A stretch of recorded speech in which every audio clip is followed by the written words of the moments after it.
जैसा कि आप सभी जानते हैं, सच की हमेशा जीत होती है और हमारी एक छोटी सी प्रयास आप तक बड़ी खबर पहुंचाती है। तो स्वागत करते हैं आप सभी का STS न्यूज़ चैनल पर। आगे बढ़ने से पहले आप इस वीडियो को लाइक और चैनल को सब्सक्राइब जरूर कर ले और साथ में बेल आइकन भी प्रेस कर ले। चलिए बढ़ते हैं खबरों की। आप किस राज शहर से न्यूज़ को देख रहे हैं, कमेंट में जरूर लिखिए। महाराष्ट्र में एकनाथ शिंदे की शिवसेना और उद्धव ठाकरे की शिवसेना को लेकर घमासान जारी है। दोनों ही तरफ से वार और पलटवार की राजनीति हो रही है। अब सूत्रों के हवाले से खबर मिल रही है कि जो खबर आ रही है वो चौंकाने वाली है। जी हां, आपको बता दें कि कुल 7 मंत्रियों को मंत्री पद से बर्खास्त कर सकता है। इस मामले पर मुख्यमंत्री उद्धव ठाकरे राज्यपाल को पत्र लिखकर कार्रवाई की मांग करने जा रही है। तो वहीं कार्यकारिणी की बैठक में उद्धव ठाकरे ने एकनाथ शिंदे को पार्टी से बाहर नहीं किया, बल्कि उनकी पार्टी में जगह बनाए रखी है। अग्निपथ योजना के तहत शुरू होने वाली अग्निवीर भर्ती का शेड्यूल जारी कर दिया गया है। जारी सूचना के अनुसार 1 जुलाई से आवेदक 2 कैटेगरी में रजिस्ट्रेशन कर सकेंगे। वहीं भर्ती प्रक्रिया का वार्षिक कैलेंडर 25 जून यानी कि 25 जून को प्रकाशित कर दिया गया है, जबकि 1 जुलाई से ऑनलाइन रजिस्ट्रेशन शुरू कर दिया जाएगा। जारी सूचना के अनुसार 2022 बैच के लिए 9 जुलाई को अधिसूचना जारी की जाएगी। 2022 अग्निवीर बैच के लिए आवेदन 15 से 30 जुलाई तक किया जा सकेगा। आम आदमी पार्टी के संयोजक और दिल्ली के CM अरविंद केजरीवाल और पंजाब के मुख्यमंत्री भगवंत मान हिमाचल के दौरे पर हैं। और बता दें कि उन्होंने कुल्लू में रोड शो किया और जनता को संबोधित भी किया। रोड शो के दौरान उन्होंने आंदोलन भी शुरू हुई थी और फिर हमने एक पार्टी बनाई। उन्होंने कहा कि हम राजनीति नहीं जानते, हमने पार्टी बनाते वक्त संकल्प लिया था कि हम भ्रष्टाचार को समाप्त करेंगे और अब यही कर रहे हैं। हम पंजाब से भी भ्रष्टाचार का सफाया कर रहे हैं। उन्होंने कहा कि क्या आपने कभी सुना है कि कोई CM अपने ही मंत्री को जेल भेज दे। जब मान साहब को पता चला कि उनका स्वास्थ्य मंत्री अनैतिक गतिविधियों में लिप्त है तो उन्होंने जेल भेज दिया। जी हां, आपको बता दें कि इससे पहले CM केजरीवाल ने ट्वीट कर अपने हिमाचल यात्रा की जानकारी दी थी। तृणमूल कांग्रेस की असम इकाई के अध्यक्ष रिपुन बोरा ने शनिवार को कहा है कि उनकी पार्टी स्थानीय स्तर पर भाजपा के खिलाफ आक्रामकता से लड़ रहे दलों के साथ गठबंधन करने को तैयार है। हालांकि उन्होंने बदरुद्दीन अजमल नीत AIDUF को भाजपा की B टीम करार देते हुए इस दल से किसी भी परिस्थिति में गठबंधन नहीं करने का दावा किया है। ममता बनर्जी के नेतृत्व वाली तृणमूल कांग्रेस असम में कांग्रेस के साथ गठबंधन करेगी या नहीं, इस बारे में बोरा ने कोई स्पष्ट जवाब नहीं दिया। कांग्रेस से गठबंधन की संभावना को लेकर बोरा ने कहा कि असम की प्रमुख विपक्षी पार्टी भाजपा से उस तरह नहीं लड़ रही जैसे उसे मुकाबला करना चाहिए। शिवपुरी जिले में शनिवार को पंचायत चुनाव को लेकर बदरवास और खनियाधान ब्लॉक में मतदान हुआ। इस दौरान बदरवास ब्लॉक में 77.28% मतदान हुआ, जबकि खनियाधाना ब्लॉक के विभिन्न स्थानों पर 70.33% मतदान हुआ। मतदान की गति मतदान केंद्र से सुबह से ही तेज रही है। यहाँ बड़ी संख्या में मतदाता केंद्र पर अपने मतदान करने के लिए पहुंचे। शिवपुरी जिले में पंचायत चुनाव के दौरान शनिवार को 1 बजे तक कई मतदान केंद्रों पर 90% से ज्यादा मतदान हो गया था।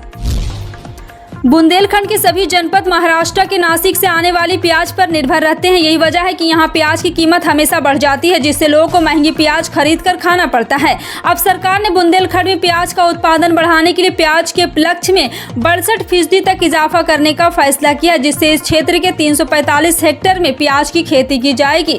स्थानीय किसानों द्वारा प्याज की खेती करने से लगभग 80,000 कुंटल प्याज का उत्पादन होने की संभावना व्यक्त की जा रही। सरकार इस लक्ष्य की प्राप्ति के लिए किसानों को मुफ्त बीज व पौधे उपलब्ध कराएगी।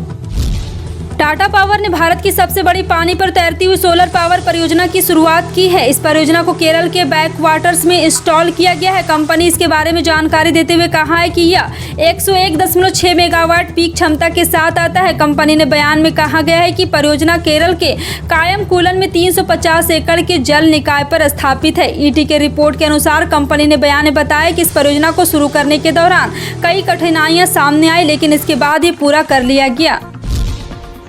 भारत के राशन कार्ड धारकों को दी जाने वाली फ्री राशन का लाभ जल्द ही बंद हो सकता है, क्योंकि इस पर वित्त मंत्रालय की ओर से आपत्ति की गई है। कोरोना महामारी में इस योजना की शुरुआत करीब परिवारों को फ्री में राशन देने का लाभ देने का था और जिसकी अंतिम तारीख 31 मार्च 2022 थी, लेकिन बाद में इसे 6 महीने के लिए और बढ़ा दिया था। कोविड-19 महामारी के दौरान शुरू की गई यह योजना 80 करोड़ से अधिक लोगों को प्रति माह 5 किलो मुफ्त चावल या गेहूं और 1 किलो साबुन चना प्रति व्यक्ति दिया जाता है। यह राष्ट्रीय खाद्य सुरक्षा अधिनियम के तहत सब्सिडी वाले राशन के अतिरिक्त लाभ है। ET की एक रिपोर्ट के अनुसार व्यय विभाग ने मंत्रालय से कहा है कि या तो सितंबर में इस योजना को बंद कर दे या सरकार की वित्तीय स्थिति को स्थिर करने के लिए कर में कटौती करे। बिहार में जातीय जनगणना की मंत्रिमंडल से मंजूरी मिलने पर जेडीयू ने आभार यात्रा निकाली है। मुख्यमंत्री नीतीश कुमार ने जातीय जनगणना कराने का निर्णय लिया है, इसलिए उनका आभार व्यक्त करने के लिए आभार यात्रा निकाली गई है। बिहार सरकार के लिए फैसले को लेकर पटना में जनता दल यूनाइटेड के राष्ट्रीय उपाध्यक्ष उपेंद्र कुशवाहा, मंत्री अशोक चौधरी, मंत्री लेसी सिंह के नेतृत्व में जेपी गोलंबर से कारगिल चौराहे तक आभार यात्रा निकाली गई। पटना में शनिवार को जेपी गोलंबर से कारगिल चौक तक यात्रा निकाली गई। जेडीयू संसदीय बोर्ड के अध्यक्ष उपेंद्र कुशवाहा ने कहा, मुख्यमंत्री नीतीश कुमार ने जातीय जनगणना कराने का ऐतिहासिक फैसला लिया है। महाराष्ट्र में सियासी महाभारत 5वें दिन भी जारी है। सीएम ठाकरे अपनी सरकार ही नहीं बल्कि पार्टी भी बचाने के लिए संघर्ष करते हुए दिखाई दे रही। राज्य में चल रही इस उठापटक के बीच असदुद्दीन ओवैसी का बयान सामने आया है। एमआईएम अध्यक्ष ओवैसी ने कहा है कि यह बंदरों के नाच के जैसा लग रहा है। असदुद्दीन ओवैसी ने कहा है कि महाविकास अघाड़ी को ही इस मामले पर विचार करने दे, हम पूरे सियासी ड्रामा पर नजर रखे हुए हैं। ओवैसी ने कहा, ऐसा लग रहा है जैसे बंदरों के नाच चल रहा, वे बंदरों जैसे काम कर रहे हैं, एक जो डाल से दूसरे डाल पर कूद रहे हैं। बता दें कि महाराष्ट्र में उद्धव ठाकरे और एकनाथ शिंदे के बीच की लड़ाई अब शिवसेना पर कब्जे में तब्दील हो गई है। बिहार की राजधानी पटना एयरपोर्ट पर एक बड़ा हादसा होने से बच गया। दरअसल स्पाइस जेट का एक विमान पटना से गुवाहाटी के लिए टेक ऑफ करने ही जा रहा था कि कुछ ही सेकंड पहले उसे रनवे पर रोकना पड़ा। इसके पीछे तकनीकी कारण बताया जा रहा है। जिस समय प्लेन रोका गया उस समय तक सभी यात्री प्लेन से सवार थे और कुछ ही समय में प्लेन उड़ने जा रहा था। अचानक तकनीकी खराबी के बाद पता चलते ही हड़कंप मच गया। तुरंत विमान को रोकने के बाद उसे रद्द करने का ऐलान कर दिया।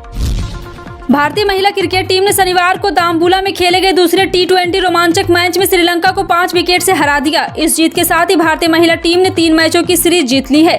सीरीज का पहला मैच भारत ने 34 रन से जीता था, जबकि तीसरा और अंतिम मैच 27 जून को इसी स्टेडियम में खेला जाएगा।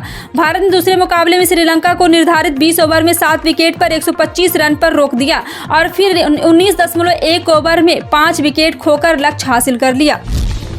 आपने अब तक यही सुना होगा कि अंगूर से शराब बनती है, लेकिन अगर आप शराब के शौकीन हैं तो अब आपको आम, लीची और जामुन से बनी शराब भी पीने को मिलेंगे। जी हाँ, यूपी सरकार अब आम से भी शरबत बनाने की तैयारी में है। यूपी में इस आम, लीची और जामुन से शराब बनाने की तैयारी की जा रही। इस बाबत शराब कंपनियों से बात की जा रही है। अगर ऐसा होता है तो उन किसानों के वार न्योरे हो जाएंगे जो आम, लीची और जामुन बेचते हैं। अगर इनसे शराब बनती शुरू हो जाती है तो किसानों को इसका काफी फायदा मिलेगा।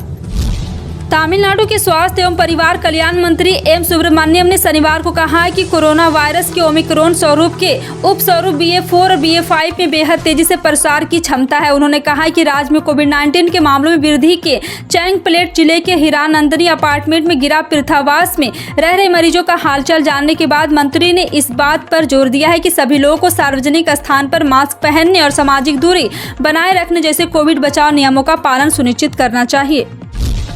केंद्र की मोदी सरकार की सबसे महत्वाकांक्षी योजनाओं में से एक योजना है पीएम किसान सम्मान निधि योजना। इस योजना के तहत केंद्र सरकार हर साल किसानों के खाते में 6,000 रुपये की आर्थिक मदद ट्रांसफर करती है।